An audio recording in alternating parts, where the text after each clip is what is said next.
Silvia Hoppenheim es escritora y periodista cultural, coautora de Cuentos Reales y la novela La espina infestestimal, publicó Elecciones primarias, La ficción y sus hacedores. ¿Lo leíste? Ficciones en democracia y Ginebra. Vengo a buscar las herramientas es su último libro. Y vamos a un textual.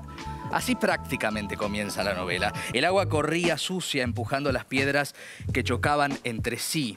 A veces sonaban fuerte o se callaban unas a otras porque la distancia impone silencio. Se alejaban sin llegar al chasquido. Las desviaba un filamento, un hueso poroso. Las piedras se iban separando, perdiéndose de vista. Cada vez menos piedras, más escombro sumido en el barro. El blanco se ponía sucio, aguachento, salpicaduras de tierra embistiendo la nieve trémula, deshielo hediondo. No hay manto que cubra la ladera, plano inclinado de la desmesura. Lo que se aferra pierde furia, se hunde sin denuedo. Un pasto, la roca más terca. Vengo a buscar las herramientas, Silvia Hoppenheim. ¡Qué belleza! Bienvenida. Bueno, muchas gracias. Así empieza con el deshielo. Es un deshielo prematuro. Un deshielo prematuro y revelador. Revelador de los muertos que yacen en la montaña. Totalmente.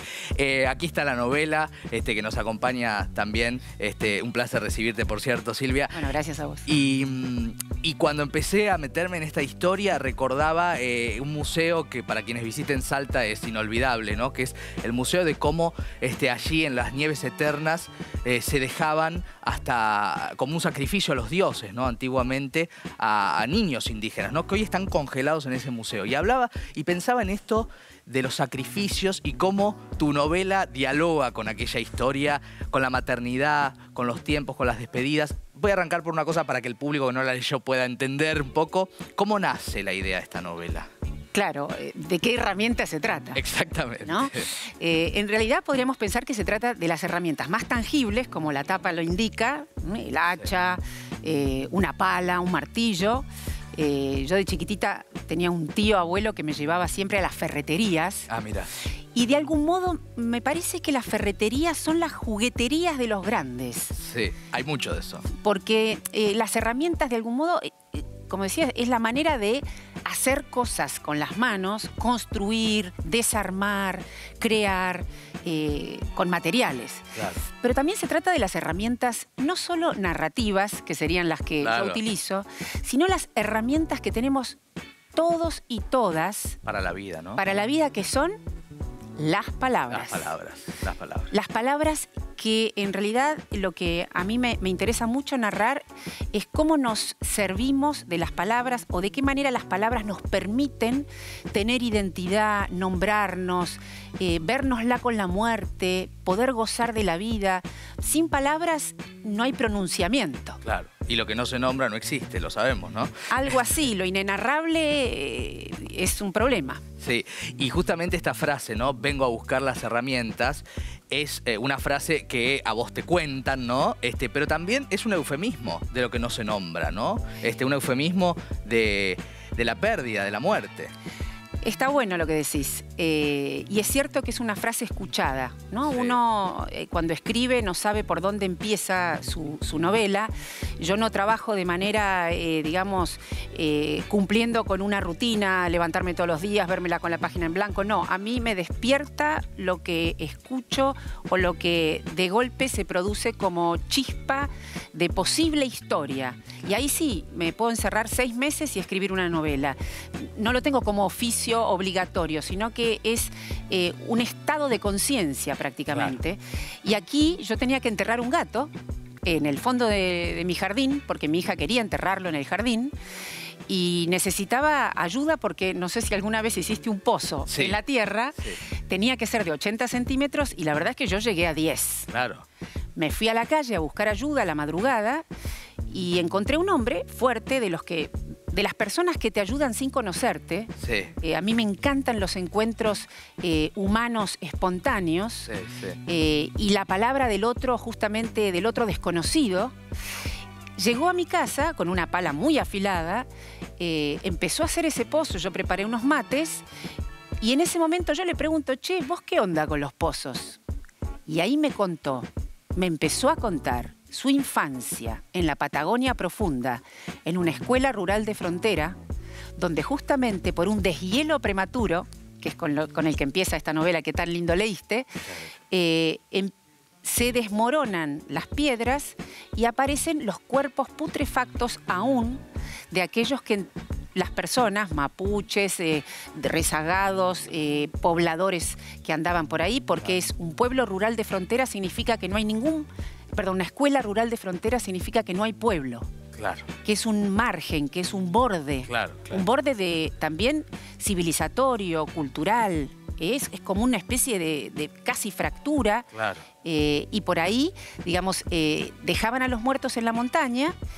Y está bien, un ritual válido si es que la montaña no le agarra un deshielo prematuro. Claro, como si la montaña rechazara eso. Se lo sacara de encima. Y entonces la madre de este niño, que era el hombre que estaba haciendo el pozo en mi jardín, se dio cuenta que las aguas bajaban turbias, contaminadas. Y le pidió al padre de este niño que le enseñe a los pobladores a enterrar a sus muertos. Pidió un cargamento de herramientas a Buenos Aires y este niño escuchaba en su casa de adobe que golpeaban a la puerta y decían estas 5 palabras: vengo a buscar las herramientas. Y el papá del niño respondía: ¿quién ha muerto? Qué bárbaro. Todo eso me lo contaba el hombre que hacía el pozo en mi casa. No, es que es una escena que es inevitable que para una escritora no despierte todo lo que despertó, ¿no? Y además yo tenía que lidiar con la muerte en un sentido mayor, no solo por el gato que se había muerto. El duelo de tu hija, me imagino, también. Sí, no, otros duelos, otras cosas. Que se simbolizan a veces en algo más pequeño. Exacto, y que uno en realidad lo que quiere enterrar es la propia muerte. Claro. No tanto a un gato, sino que a la muerte misma, ¿no? Al dolor, enterrar al dolor. Esa frase de Borges que tantas lamentablemente veces recordamos: un muerto no es un muerto, es la muerte, ¿no? Exactamente. Todos los muertos, el muerto. Claro. O el cuento precioso de Joyce, Los muertos, donde ese final excepcional, los vivos y los muertos están en una gran sintonía. Y entonces esta novela, vengo a buscar las herramientas, yo al escuchar esa frase la anoté para siempre, esperé como un buen vino, y a los 3 meses fui a entrevistar a este hombre. Y se abrió. Para que me cuente la historia de la Patagonia, de su niñez, y por supuesto después la inventé por escrito. Claro. Y en esa invención, ¿qué herramientas encontraste? Jugando un poco con el título de la novela. Bueno, desde el punto de vista narrativo, me gustó jugar con los 2 tiempos faulknerianos, como Faulkner en Las palmeras salvajes. Entonces, la novela se lee y se construye en realidad como una trenza. Realmente como una trenza, porque son 3 historias que uno las va leyendo alternativamente. Una es Patagonia profunda, sur, dolor, pero al mismo tiempo descubrimiento, porque en la niñez, justamente Elecciones primarias, mi novela anterior, o la primera novela que se hizo una ópera de cámara en el Teatro Cervantes, que fue muy emocionante, tiene que ver con la infancia, puras niñas en dictadura militar. Niñas, ¿no? Y para mí en la niñez justamente despunta la lengua. No estás en el orden del discurso, metido en lo institucional. Todavía las palabras son como animalitos sueltos que buscan nombrar lo que nos rodea. Total. Y en la niñez se conjuga el mayor de los dolores, que son las primeras pérdidas, los primeros dolores físicos, el propio hecho de crecer, y al mismo tiempo los primeros goces, descubrimientos, hasta erecciones. El niño de Vengo a buscar las herramientas tiene una erección en la montaña frente a los tulipanes. Claro, sí, que es una especie también de poética erótica de la montaña, ¿no? De la naturaleza. De la naturaleza, tal cual. ¿no? La naturaleza para mí es personaje principal de Vengo a buscar las herramientas. Sí, indudablemente. Y además, todo lo que también se va revelando, esta cosa de que se va resignificando también la historia conforme uno la va leyendo, ¿no? Uno cree que va en un sentido y después hay un montón de elementos que empiezan a colaborar de que, bueno, es más esquiva que la montaña con esos cuerpos, ¿no? En un punto a veces y eso es lo interesante también de la novela. El verdadero protagonista, el hombre en el cual inspiraste héroe pequeño, ¿no? Que es muy lindo que haya un héroe joven, sí. no tan infrecuente. Niños, a mí me encantan los niños de Amelino Tom, los niños que andan sueltos y Alicia principalmente. Claro. ¿Cómo fue? Porque es muy fuerte cuando uno escribe sobre alguien que vive y que conoces y llevarle la novela. ¿Él la leyó? Sí, ¿Qué por dijo? supuesto. Incluso hay cuestiones que si bien yo inventé la historia de este niño y aquello que lo rodea, hay cosas que yo se los mostraba porque necesitaba saber si había yaguaretés, si había, ¿entendés cuáles eran las plantas? Así como Di Benedetto cuando escribió Sama no viajó allá al Paraguay, a la selva, pero sí leyó muchos libros de flora, de fauna, de hidrografía. Yo con José, que es el nombre real del niño, ya hombre grande, traté de que él me transmitiera la naturaleza, digamos, real, para yo poder darle a la ficción todos los aromas y todo lo que se pueda tocar. A mí me encanta que con las palabras uno alcance a tocar algo. Sí, además es muy vívido el clima de esa Patagonia, ¿no? Cuando uno lo va leyendo. Y después está el otro hilo, que es 2019, justo antes de la pandemia, madre soltera, una madrugada sale a buscar un hacha y una pala con la que puede hacer ese pozo para el gato. Y ahí sí, me gustó construir esa mañana y esa manzana como un pequeño Macondo. Sí, lo es, porque además los personajes, los negocios, cómo interactúan con ella, eso es también hermoso. Es como una cosa contrastada, ¿no? Hasta como uno lo recibe entre la oscuridad y lo luminoso, ¿no? Y quería preguntarte ya un poco más sobre la reflexión de la escritora, más que de la trama concretamente, si escribir uno y muchos duelos que escribiste permite, como hecho del arte, conjurar mejor los duelos. Digo, si ese entierro de ese gato y del otro que había que enterrar fue mejor gracias a la novela. Interesante la pregunta. Siempre la palabra permite resurgir, ¿no?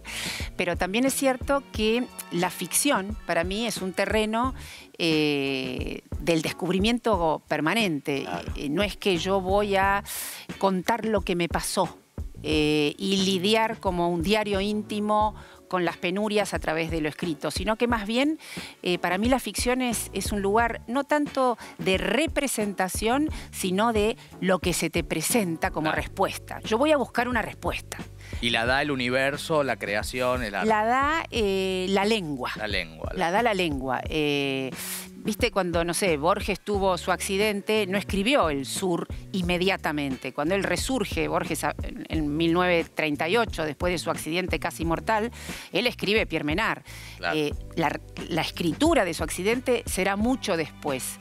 Por eso yo creo que lo contemporáneo del dolor es muy difícil de escribir. Total, se necesita la distancia, ¿no? Sí. Una pregunta final, aunque me quedaría hablando largamente. Estamos hablando de enterrar personas, en definitiva, o seres.